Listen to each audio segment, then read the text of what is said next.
On today's trip to the thrift store, I found this rocking chair. But it didn't look like this when I found it. It had a big brown cushion on it, and the seat was torn, and the arms were loose. But I could tell that it had some nice lines, some nice potential, so I brought it home and did some work on it. And here you can see the arms are pretty loose, and the seat has a big tear in it, so I'll be re-gluing the arms and replacing the rattan seat, and then just probably touching up the finish a little bit.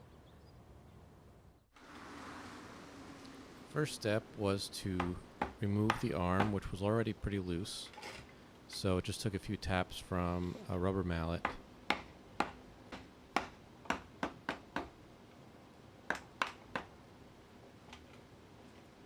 And then there was a screw in the back that needed to be removed.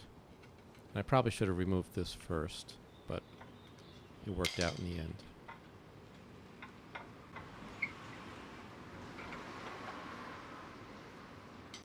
And then it was time to do the seat. And I've only done this once before, so it was a learning experience for me, and this may not be the best way to do it. But I began first by removing whatever was left of the seat. And then you need to dig out the spline that's in the slot around the seat. And that can be tough. And I used a combination of techniques. I tried some steam. I tried just digging it out with a screwdriver or whatever I could get in there. And it took a while, but I eventually got it out.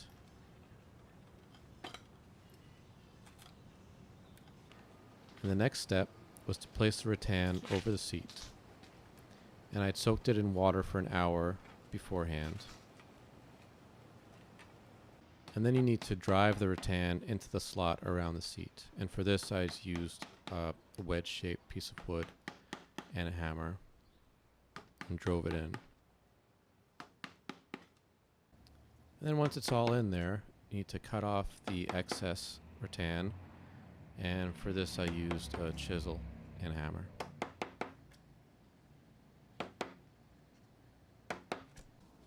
And then it was time to put the spline in, and I also soaked the spline in water beforehand and put some wood glue into the slot, and then drove the spline into the slot just using a hammer.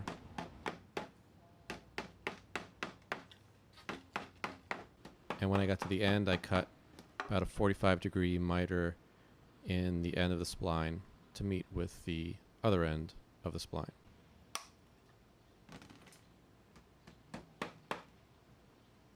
And then I let it dry overnight, and as it dries it tightens up, so by the next morning it was nice and tight.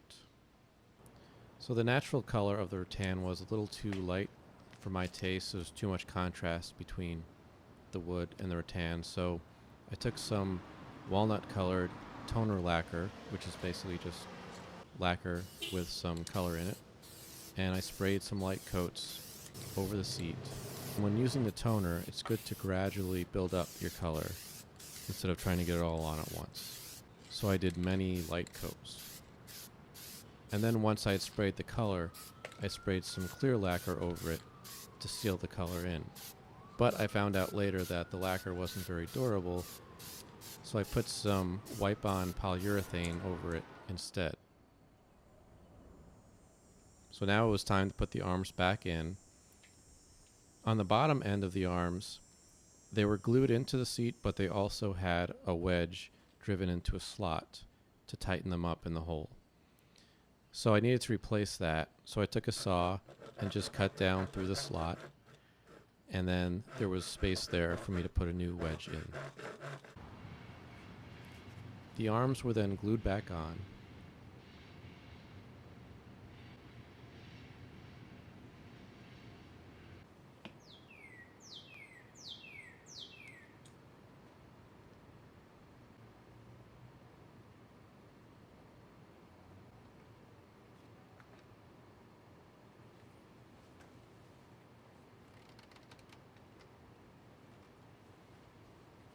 And once I had it all together on top, I turned the chair over and I drove those wedges into the bottom with some glue.